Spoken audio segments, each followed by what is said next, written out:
Hello, Case for Runaway Up Kaiju here. Today's movie is Voyage into Space, which comes with a slipcover that features some very cool art. This is from Scorpion Releasing, and I purchased this from Ronin Flicks.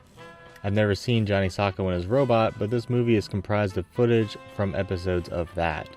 Additionally, I had only heard about this release through one of Master Chaos's review roundups.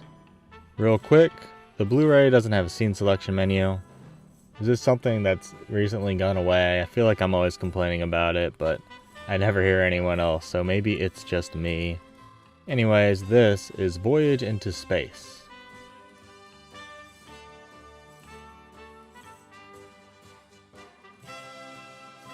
An alien named Emperor Guillotine comes to Earth, and him and his Gargoyle Gang, which is sadly just the name of a group of humans, unsurprisingly have plenty of dastardly plans. Johnny Sokko and U3 of the Unicorn Agency accidentally wind up at a Gargoyle base after a monster destroys the ship they were on.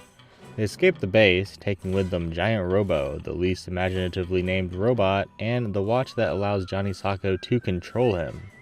Of course, Emperor Guillotine doesn't like his giant robot stolen and sends a variety of monsters at our protagonists. Tracking shots are good. This one particular shot is pretty awesome. Also, really like this scene where my least favorite monster of the movie gets thrown through a bridge. The gas gun is fun. I like how Johnny is actually giving the giant robot commands in fight that help him as opposed to just saying fight and then taking a step back. Though, at least in the movie, he shouldn't know the names of certain moves or the robot's abilities in the first fight. The sets and costumes, both human and monster, don't look particularly realistic, but it didn't take me out of the film. Most of the time they were actually charming and add to the overall fun, campy feel of everything. Though I'm not a fan of the peoples on either Giant Robo or the Evil Emperor. Monster designs and usage are okay. Nothing extremely innovative, but it's nice that they all aren't just bipedal giant reptiles. If I saw this as a kid, I would have been ecstatic just due to the number of them. For people who haven't seen the show, there's 6 new monsters and a giant robot in one movie. Since I already noted my least favorite, my favorite monster is the Giant Eye. Plus, Giant Robo spinning him and then hitting him with that last great punch was very good. Video quality varies, but often has a ton of film grain. Thankfully, any other defect that shows up is super brief, so you might not even notice. Some projection work can be questionable.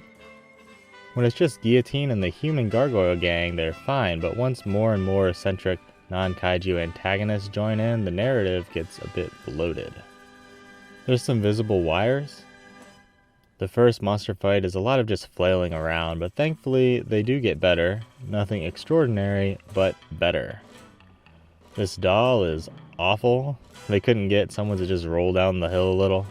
It's always the same footage when Giant Robo flies out of the base and uses his rocket fingers, which is fine a few times, but the movie uses them a lot.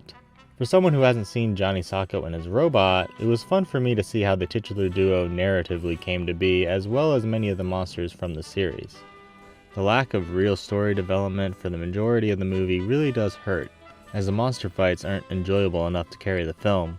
What I'm trying to say is, the movie does drag in some parts, and it doesn't have me running out to buy the series proper, but I had fun watching, am very glad I watched, and would recommend if the footage sparks your interest. If the footage doesn't though, I doubt anything in the film will. Thanks for watching. Tremendous! I am Emperor Guillotine from the planet Gargoyle, and my purpose, I have come to conquer the Earth. Now feel the power of the Emperor! No, don't shoot! You'll hit me! Fire! Fire! If you love tokusatsu, kaiju type stuff, if you like Ultraman, that kind of stuff, you're gonna dig the hell out of Voyage into Space. With one caveat. They don't voyage into space. Why is it called Voyage into Space?